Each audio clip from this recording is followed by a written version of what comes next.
criança criado num ambiente de uma família de baixa renda. Vivíamos numa zona de vulnerabilidade social. E só tive acesso à escola aos 7 anos de idade.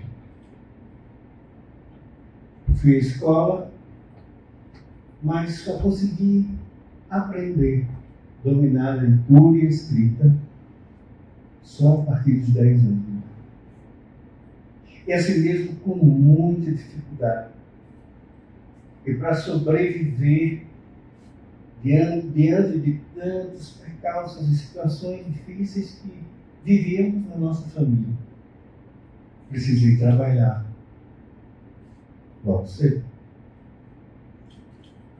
10, 11 anos de idade, tive que sair de casa cedo para trabalhar. Vendia na feira algumas coisas que uma vizinha me dava para vender. Vendia os ônibus, os semáforos. E na estação do trem.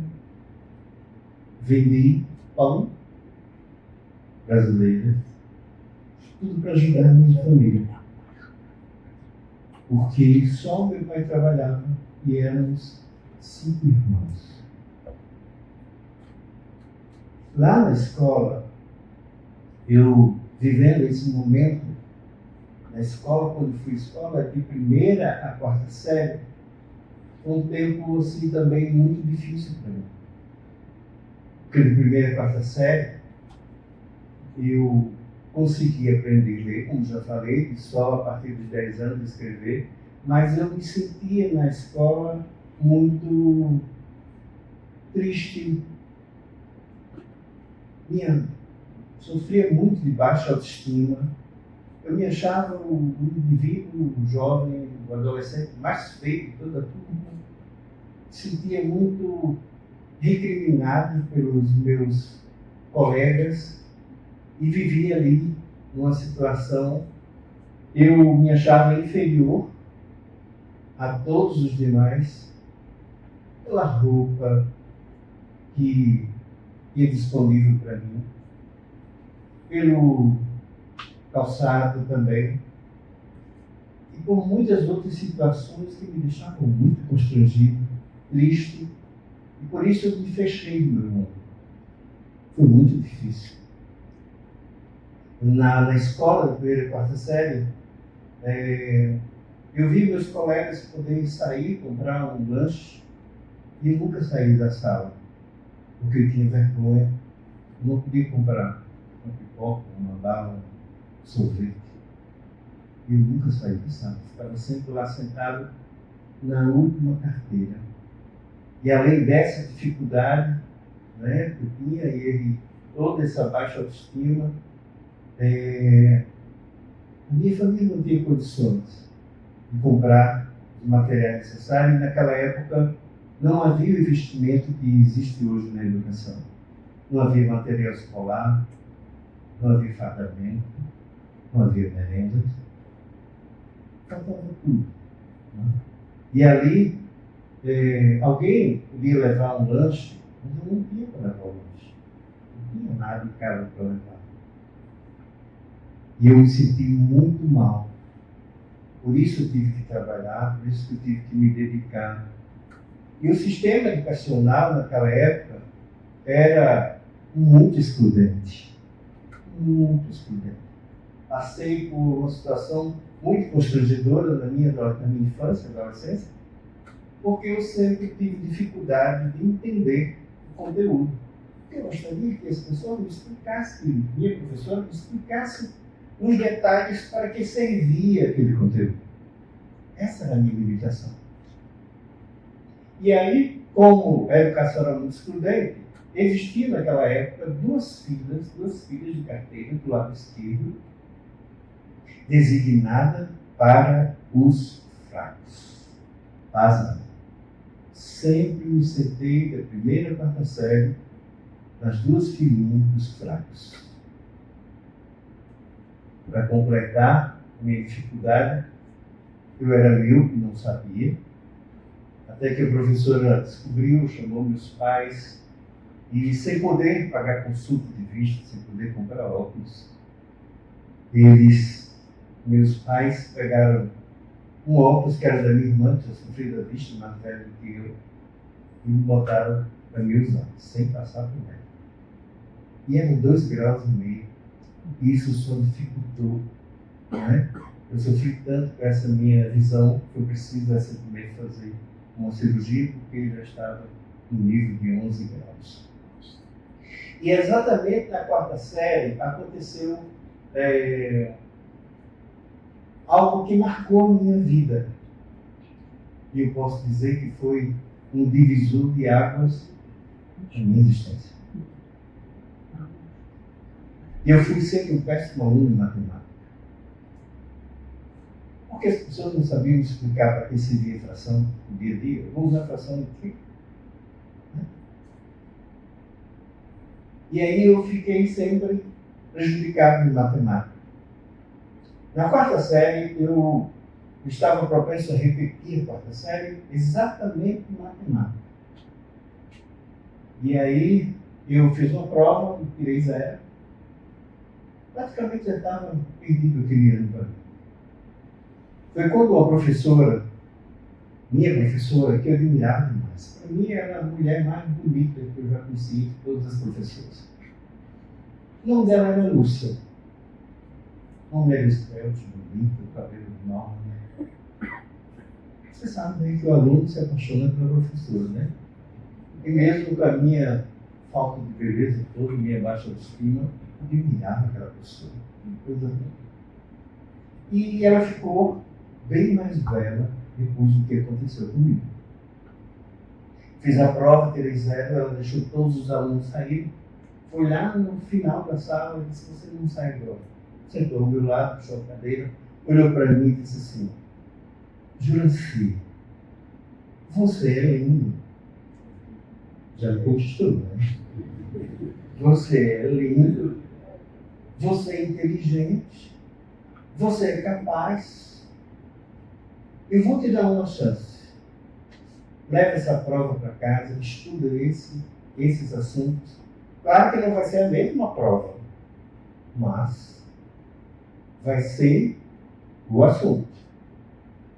E eu fui para casa com o compromisso, a responsabilidade de corresponder à minha professora tão bela.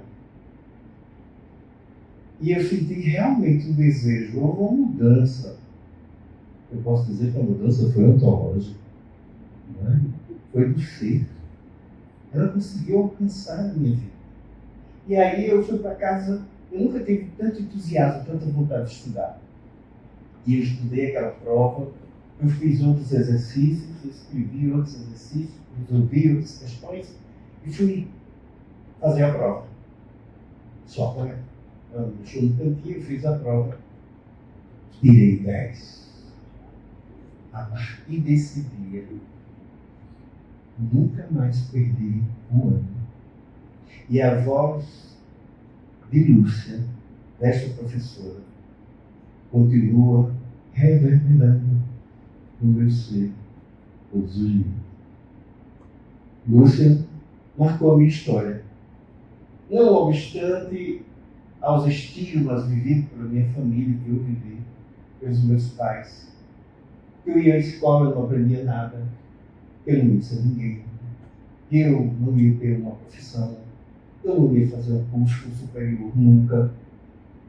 E esses estigmas serviu, a Lúcia, ela serviu de contraponto para esses estigmas.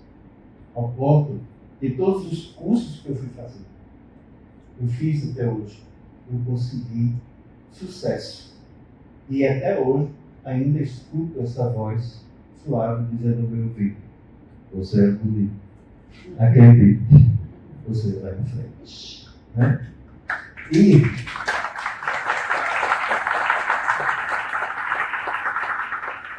E aí eu fico pensando, será que todas as crianças tiveram essa oportunidade de ter um professor ou alguém na vida que pudesse contribuir para a mudança inicial, para despertar o desejo de aprender, a vontade de crescer.